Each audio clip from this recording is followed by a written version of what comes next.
Okay, so we are back, and yes, it is finally official. Jake Paul and Tommy Fury are set to fight February 26th in Saudi Arabia on ESPN. Top-ranked promotions with MVP Queensberry. You guys get the idea. But yesterday we had our first official face-to-face and meeting between Jake and Tommy in person. They'd never seen each other face-to-face, and yesterday we got that. And much like the Tyson Fury to Tommy Fury, we were supposed to get one in a bigger size, an actual sit-down face-to-face that, well, Tommy in true form just decided not to show up to. And while in the influencer boxing scene, if anything has taught us to be a little concerned, it's that when guys are signed to fight, and one guy starts not showing up to things like a face-to-face and potential press conference after seeing the other one in the flesh the first time, we get like small bugs in the ground or your mother's sister, in other words, a little antsy. But I have a feeling that's not gonna happen here. I'm praying it doesn't, because this face-to-face that Jake and Tommy did do in the ring yesterday at the fight between W.A.D.E and Anthony Yarde, which by the way was a banger of a fight. Anthony Yarde, big time heart. W.A.D.E, can anybody stop the man? 19-0, 19 KOs. He has the fighting spirit of someone that's 17 when his real age is 38, and I'm not talking about the song. But nevertheless, Jake and Tommy got their chance in the ring, and it may not seem too important on the surface, but it was the first time they've ever seen each other in person, and it might mean more than you think. Let me explain what I mean. This fight's official, 185 pounds, but who took round number one? Who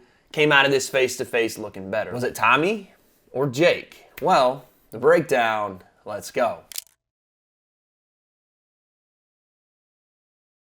Tommy Fury. Tommy decides he's gonna take off his shirt for reasons I don't necessarily understand. I mean, maybe it's an intimidation factor thing. You take the shirt off and stand in front of Jake, but Tommy is deciding, I guess he wants to show he's a fighting man, bare-chested, you know, I don't know. Tommy's got an interesting build where he's very wide in his shoulders, and he's got a great build. He's just square, good wide shoulders, but his stomach and his back are very odd to me. He's got like an anterior pelvic tilt where his stomach is kind of bloated out and his back is kind of sunken in, his lower back. It's a very weird, like I said, anterior pelvic tilt, like constantly walking around with it. I don't know if he's like developed that from trying to be like big, broad shoulders out all the time, but it almost looks like his lower back is trying to invade his pelvis. It's very interesting. And they got Jake coming in. See, they filmed Jake on his walk-in. Tommy just appeared in the ring. Jake gets a full walk-in. And again, let's remember, this is the first time they're gonna see each other, so I'm interested to see kind of how it looks when they square up here. All right, so first time. Calm and collected. This is a fight 2 years in the making. All right, so we go head to head. Now what's interesting is Tommy kind of initiates this forehead action. Well, I don't know actually. Maybe that's Jake doing that. Nah, Tommy definitely gets in his face. Jake responds with some forehead action here. Now we're going Ram City. Jake's got that noggin on him. Let's be honest. The guy, regardless of the odd choice in hairstyle and tattoos and lack of hair that we already know, he's got a strong ass neck. So Tommy's getting bullied a little bit here. And you can see this even behind his crafted beard line where his chin ends and his neck starts. You see the little chin fat popping out there. That's because he's getting pushed around a little. Boom! Comes back with the neck action of his own, and we're in a full-on shoving match. Jake, I'm gonna come to you first. Now here's where Jake doesn't usually do this, but Jake touched it, and this is a no-no. You don't do this, right? They've been forehead to forehead. Once you put your hands on him, now it's game time. And fair play to Tommy for sticking up for himself here, but I want to go back and see if I can't see what they're saying here. Jake, I'm gonna come to you first. I think Jake kept saying, you fucked up, and then he put his hands on him and said something. I'm gonna watch it one more time. Jake, I'm gonna come to you first. Yeah, I can't see what he says, but there's the big shove. And Tommy looks like he wants a piece. He's coming after Jake here. Very aggressive. I think this is Jake's security guard and Tommy's security guard. And by the way, there's Derek Chisora just chilling back there with his iced out chain. These two almost get into it as well. Watch this. Boom. He gives a big shove off. This guy's like, hold on. I got the same haircut as Tommy, so I got to act the same way. Come 26th of February, this shit's been going on too long. He will never box again. I'm not 50, I ain't 40, I ain't an MMA guy. I've been doing this my whole life, and I swear to God, you'll finish come 26th of February. Tommy is putting out this impassioned promo how he's going to stop Jake in his tracks, end his career. This guy's a YouTuber, and Jake's taking a video. I'm pretty sure he was taking a video of Tommy's shoes, which, by the way, I have the same shoes, and I'm a little offended that Jake was making fun of Asics. I know it ain't stylish. And so what if your grandfather wears them to his annual bingo outing, or your dad wears them to go cut the grass in the lawn? I still like them, all right? Damn it. But fair play to Tommy here. He's a little more serious than I've seen him in a while. But when he's complaining about how this shit's gone on for too long, well, Tommy, that in some ways is kind of your fault, right? The first fight, getting injured, pulling out. The second fight, not understanding until the very last minute that he couldn't travel to the United States. I'm not saying everything is Tommy's fault, and some of those things just could have been avoided, but you can't really get upset about this thing taking forever when Jake's tried to fight you twice and 2 times you pulled out. He's fought taxi drivers. He has no chin. It's all a joke. I'm ending you February 26th, and you already know it. The crowd is obviously booing Jake like crazy. I do wish that Jake would have played more into that and told these people that where they could shove all their boos and how he was going to disappoint the entire UK by taking out the little brother of the heavyweight champ and the man that captivated the tens of hundreds of hearts on Love Island. I don't know how many people watch that show. But yes, I wish he would have played into more of that, because the crowd was already there to boo him. He should have played that up. You're going to crack under pressure. You're not built for this moment. You're not built for this moment. You're an imposter. It's all a bravado. It's all fake confidence. You can't even knock out a taxi driver. Okay, so right there's a lot that Jake says that in his heart of hearts, and a lot of people that are watching this fight in Tommy's career truly believe that Tommy does a lot of talking, and the way he even speaks is very reminiscent of John Fury and Tyson Fury without having the experience, the skill, the drive, the boxing acumen to back it up. In other words, Tommy does a lot of the same things that Tyson and John did, real fighting men did, without having that fighting background, without being in the trenches like they were, without going through the hardships to be able to say, I'm gonna spark you out, I'm gonna knock you dead, I'm gonna stop your career. When, as Jake says at the end there, he struggled to knock guys out that were taxi drivers and dudes that had 2 wins and 100+ losses, and guys that weren't boxers but MMA fighters. The same thing that he'll go on to criticize Jake for here in a second by saying that Tommy's not an MMA fighter and he's not 50 and he's not 40, while Tommy struggled to put away an MMA fighter that I think had 1 boxing match under his belt, if at all any, and Anthony Taylor when they fought. So not saying that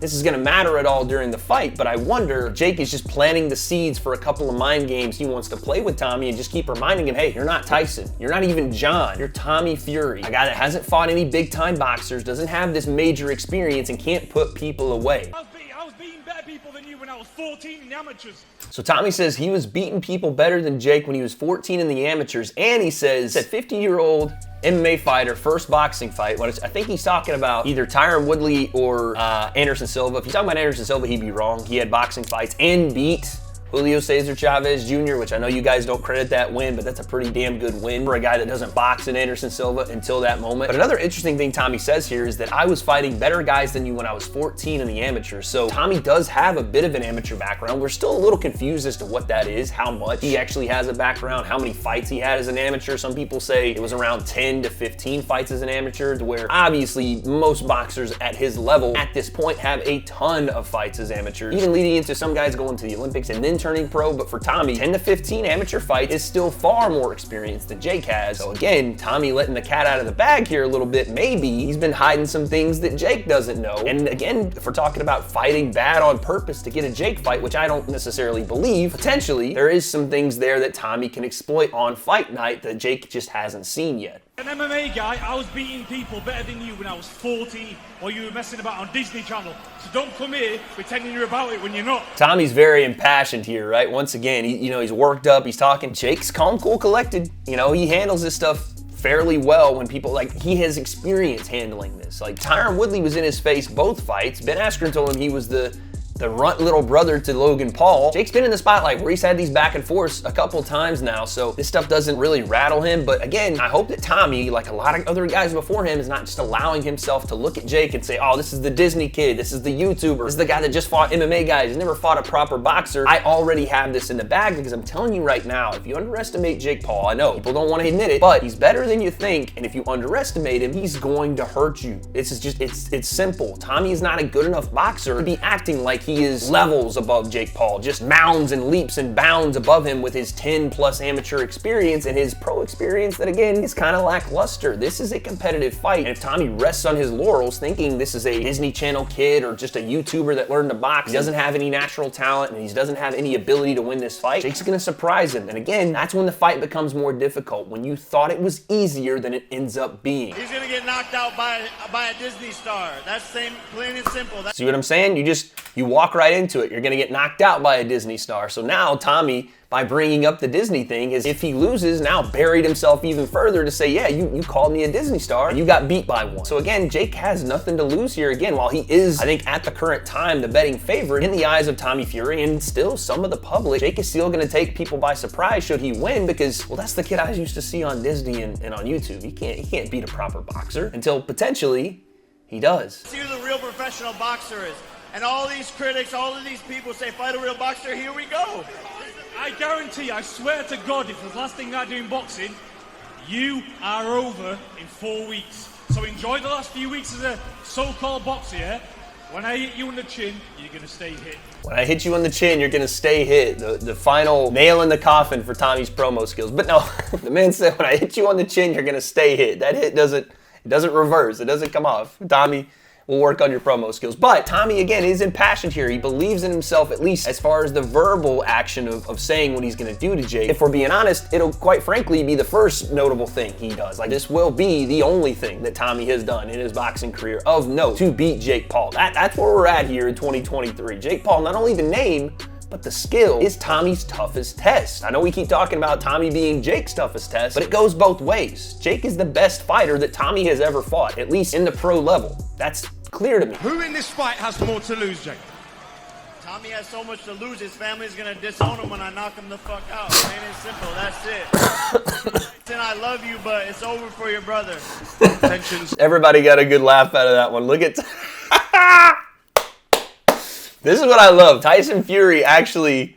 Watch it. His family's gonna disown him when I knock him the fuck out. Plain and simple, That's what I love. Look at Tyson, because Tyson Fury genuinely, like, yes, he believes in his brother, and he's saying the same thing that Jake said there, which is why Jake is saying it. He was like, listen, if Tommy loses to Jake, or if he doesn't knock him out, he might as well stay his ass in Saudi Arabia. But a little bit of that is the gamesmanship, because a guy like Tyson understands how to build a fight, right? Him being involved with it is a good and bad thing, because it'll help Tommy sell, but it also put a massive amount of pressure on Tommy to go out and beat Jake. But I did see Jake and Tyson doing a little interview before this face-to-face in the ring, and you can tell that, again, Tyson understands the game, and there's no actual hatred there for Jake or anybody on that side. There's a lot of money involved in this, and Tyson knows that. Is there genuine hatred between you two? When you came in here, you could feel it. You were straight at each other. Is there a genuine dislike here? This has been going on for too long, far too long. I'm happy now we're both in the ring. Interesting what Jake does here, right? You see Jake kind of shaking his shoulders out. Watch his posture change here a little bit. So Jake is just watching the question be asked, shaking those shoulders out, even showing him his right hand a little bit here. Again, I'm not this body language, posture guy, expert, whatever, but I don't know if this is nervous energy or Jake just showing Tommy, you know, hey, his right hand's still here. Come in too aggressive like you did a second ago in the fight. I'm gonna show this to you. Level change, overhand right. I'm not saying, it's interesting to see that happen while they're both kind of looking at each other here. He knows what's gonna happen in 4 weeks. Hey, all I've had for the last 2.5 years is when you fighting Jake, you backed out, you're scared. You had 2 lucky opportunities to get out of this fight, and you should have took them. Because in 4 weeks, it's over. Tommy says that Jake had 2 lucky opportunities to get out of this fight and he should have taken them. I don't even know what that's supposed to mean. Like, Jake is the one trying to make this fight. You had 2 opportunities to make this fight and found a way out of them. And I know it's not all Tommy's fault with that stuff. The not getting to America thing, again, I'll just be baffled by not knowing that you can't do that until right before you leave. Like, how do you not check those things, especially when Tyson was having issues? Nevertheless, the point I'm trying to make is Tommy acts as though he's not the reason those 2 fights didn't happen. Like, he's been hunting Jake down and ready for this fight when it's been the opposite. Jake has been continually trying to get to Tommy. One, because he knows that Tommy's name holds a ton of weight, well, his last name anyway, but also because Tommy is considered a proper boxer, the last thing Jake hasn't checked off the list. Mark my words, it's over. It is over. All over. I'm asking you right now, can we have a proper face-off? This is the first time you've seen each other, you're sizing each other up to the fans.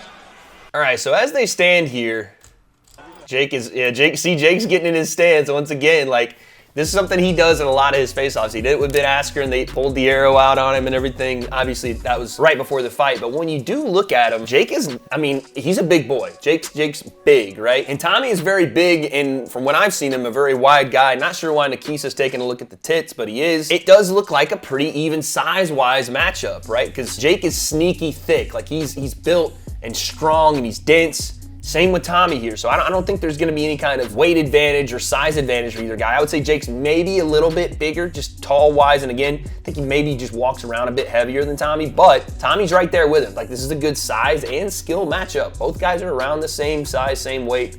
I like it. Remember, this fight is live on BT Sport. Now, you see that again. Watch Jake again messing with his right hand. Live on. Is that a little bit of nervous energy where Jake is saying, yeah, I'm going to touch that chin with this right hand. I'm going to touch it. Right there is where I'm going to touch it. I don't know, because I'm not a big body language expert guy, but you do see sometimes when fighters have that nervous energy, like a Jose Aldo, Conor McGregor situation where Jose kept twitching that left fist at Conor in the lead-up press conferences, and even when they were having their little back and forth on their world tour, that left fist will kind of start twitching, indicating he wants to get at him with that lead hand. Wonder if Tommy notices that. Not going to want to miss it. Yeah, I definitely say Tommy's got like a wider look to him. Going to be the biggest fight, not just But again, Jake is big. in the sport of boxing, going face to face to settle disputes in a fight that's taken nearly 2. So Tommy just said to Jake, if you'd seen my sparring sessions, you wouldn't take this fight, which is interesting.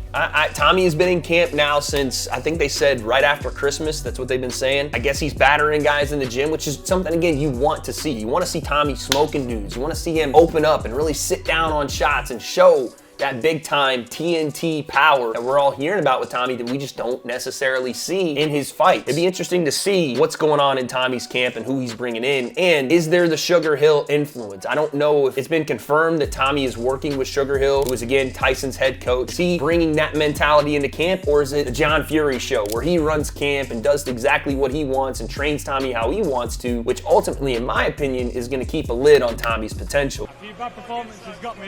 A few bad performances got me. 4 weeks. Again, Jake messes with his beard.